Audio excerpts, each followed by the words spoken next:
Well, we're excited to be here. When we first did our initiatives on the environment at the beginning of 2019, I had said that if I was governor, I would do a lot. I'd make it a priority.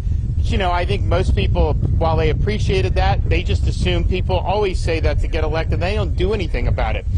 So we came in and we set a bold vision right off the bat. It was very ambitious in a number of respects, policy-wise, all that. But funding, we were proposing that over the 4 years, we would do $2.5 billion for Everglades restoration and water resources. And that was $1 billion more than what had been done in the previous 4 years. And so I think a lot of people were like, great, we appreciate the thought, it's a great idea, we just don't think it's likely going to happen. And so we went out systematically for the last few years, pursuing the agenda, getting legislative buy-in, and the result has been we've actually secured more at this point than we had initially even promised to do.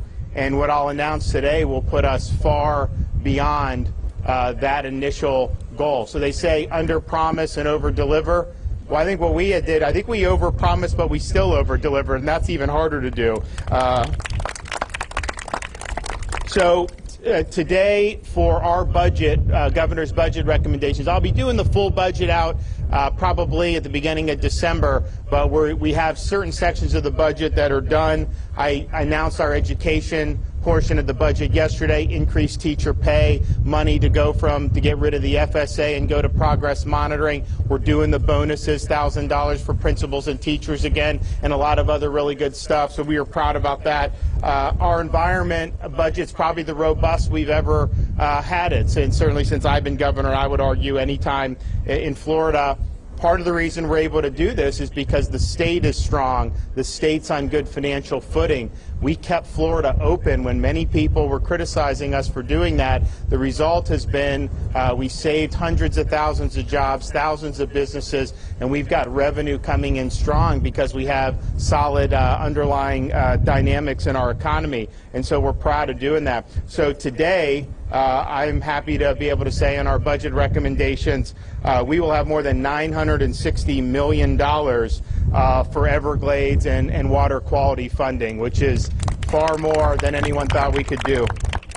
So our goal ambitious goal was $2.5 billion for those items over 4 years. If we're able to get something similar to this enacted in the next legislative session, we actually will hit about $3 billion. That means in these 4 years, we will have doubled the amount of money going to Everglades and water resources compared to the previous 4 years. So that's a huge sea change, and we're proud of that. Of the $960, $660 million will be earmarked for Everglades restoration, $175 million for targeted water quality improvements, $40 million for alternative water supply grant program, $50 million for our continuing efforts to restore Florida's world-renowned springs. We're increasing the amount of money for python removal. So we're now doing $3 million. And I told them, I'll do more. If there's new gizmos that come out that'll find these things easier, I will fund that. And so this is just kind of a placeholder. I told Rodney, let us know as things go on if there's anything more that we can do. Because one, I think people just want to go in and find the pythons. People like doing it for sport. It's a big deal. People come from all over the world to do the pythons. But I also think it makes the Everglades much healthier to get these things out of there. They don't belong there. They should have never been there in the first place. But they're very, very difficult to find. And so anything we can do to help. We also have $35 million to combat harmful algal blooms. So that includes blue-green algae as well as red tide. We'll have $15 million for innovative technologies to combat both red tide and blue-green algae. But 5 years ago when you had algae, you just had to kind of hope that it went away. Now we have people that can go in and treat this. And actually, it's worked very well. I've had companies come in over the last couple years, and so we're proud of that. And there's more things being developed. Our red tide research, we have Moat Marine, millions of dollars every year we're giving them. We have the FWC Center for Red Tide.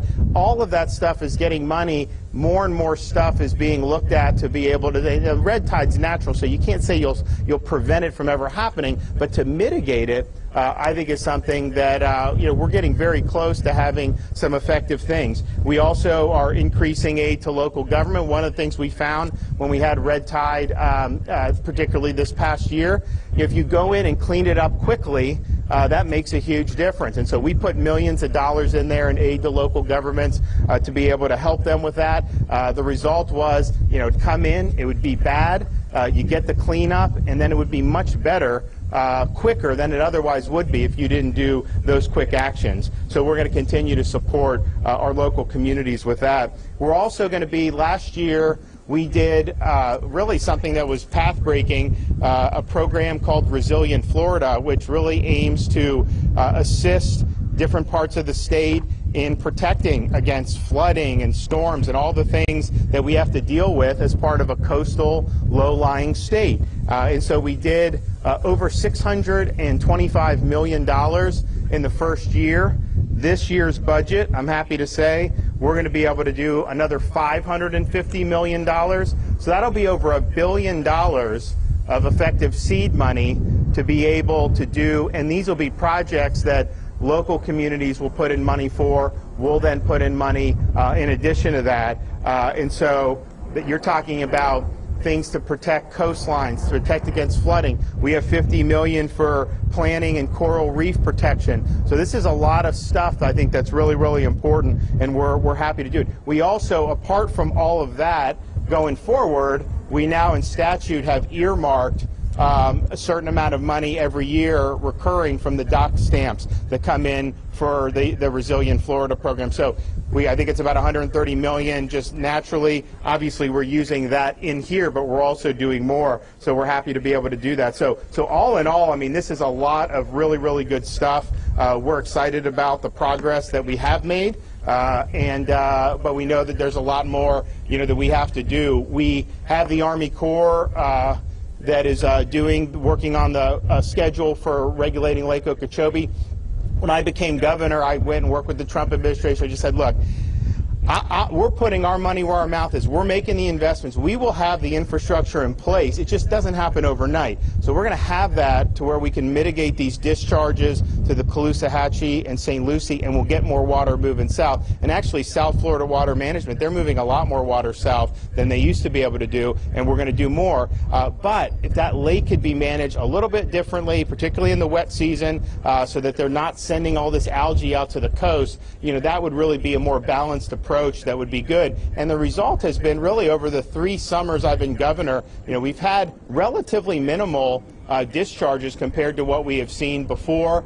This new regulation schedule, I hope, will recognize that we need a balanced approach, recognize that one of the criteria should be to try to minimize harmful discharges. And if that can be done in the short term, as we're continuing to put in the infrastructure needed to be able to make sure water is flowing in the right direction, we're going to be in pretty good shape. And so hopefully we get something. We've put our 2 cents in. I know the different folks in Florida, the Congress people, all this stuff have worked with the Army Corps. I know DEP, South Florida Water Management, has been working with them. But that'll be something that'll be really, really positive if it's balanced, and it can really provide us a pathway so that all these things get done, and then we'll be in a situation where those discharges are not going to be something that are going to be as concerning as they have been in recent years.